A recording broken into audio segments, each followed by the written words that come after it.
जब मुंबई के मीटिंग में नीतीश कुमार जी ने कहा कि भाई हमेशा कहता हूं कि इंडिया गठबंधन के मीटिंग में इसको अपने एजेंडा में डालिए, कांग्रेस और आरजेडी बैकआउट कर गई। नमस्कार, आप देख रहे हैं न्यूज पीआर और मैं हूं आपके साथ ज्योति सलहा। देखिए, जातीय जनगणना को लेकर एक और जहां बवाल मचा है, सियासी सरगर्मी जो है वो तेज है।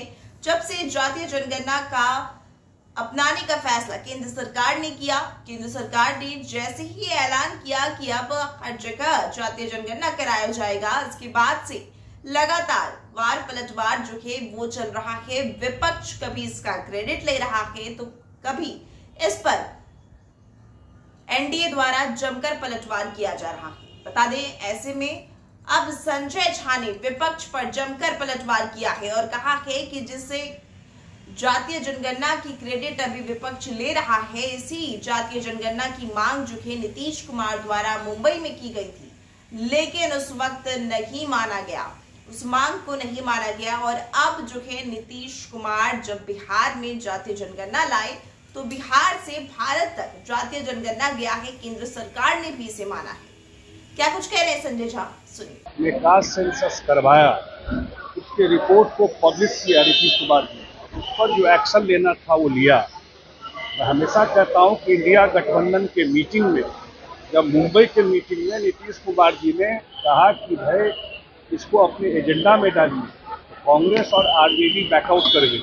जो आज नरेंद्र मोदी जी ने किए हैं तो अच्छा है भाई, कि सरकार जो करे वो क्रेडिट भी हड़पने का कोशिश, अपने तो नहीं है, कुछ करिए जब मौका मिला। और जो दूसरा सरकार करता है उसमें भी घुस के क्रेडिट हड़पने की कोशिश की। तो लोग जानता है, इन लोगों को अपने परिवार के अलावा मुझे तो नहीं दिखता है इन्होंने कभी कोई किसी और समाज का, किसी गरीब का कोई चिंता की। इंडिया अलायंस की आज बैठक है सर पटना में, क्या कहिएगा? कहाँ इंडिया अलायंस है? तो लोकसभा में देख लिए, और उसके बाद जितने अलायंस में लोग थे सब तो अपने अपने तरीके से लड़ रहे हैं।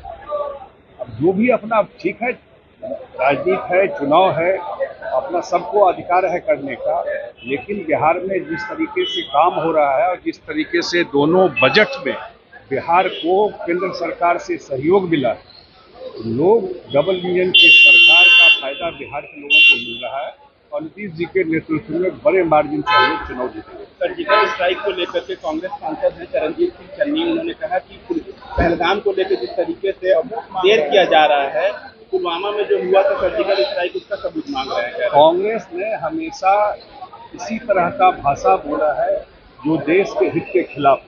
जो घटना घटी आप सब जानते हैं, उसमें जो हम लोग जो अखबार में देखे हैं उसी बेसिस पे कह सकता हूँ कि आर्मी को कहा गया है अपना देखने के लिए सारा चीज। ये सब डिप्लोमेटिक चीज है।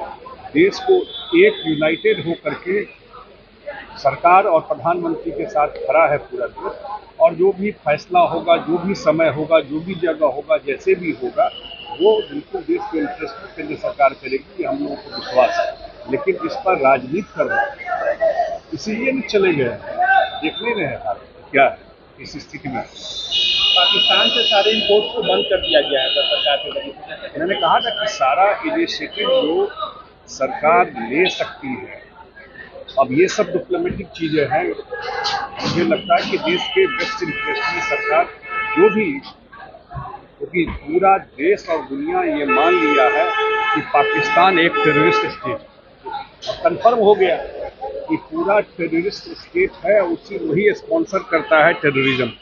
तो जब ये हो गया तो निश्चित रूप से एक समय तो आ गया है कि भाई इसको फाइनल इसका जो कोई ना कोई रास्ता निकले। और मुझे लगता है कि सरकार निश्चित रूप से, जिस तरह हम लोग सुन रहे हैं, मधुबनी में भी आए थे प्रधानमंत्री जी, वहाँ भी जिस तरह से बोले या जिस तरह की बात छन के आ रही है, या हम लोग देखें तो इनसे देश के लोग, इतना बात जरूर है कि देश इसमें बिल्कुल एक है। जो भी फैसला प्रधानमंत्री और केंद्र सरकार करेगी, पूरा देश एक साथ खड़ा है। इंडिया में खटपट को लेकर के इंडिया अलायंस के लोग कह रहे हैं कि इंडिया में अलग अलग डिमांड उठ रही है। मांझी जी 35 से 40 सीट मांग रहे हैं, चिराग पासवान भी लड़ने का कह रहा है।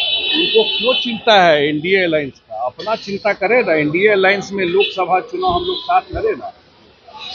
लोकसभा चुनाव का रिजल्ट आपने देखा, कहीं कहीं दिखा आपको विवाद सीट को लेकर। ऐसे ही जब हम लोग विधानसभा चुनाव लड़ेंगे, कहीं कोई विवाद नहीं रहेगा। 200 से ऊपर सीट जीत करके आएंगे। आप लोग देखिएगा।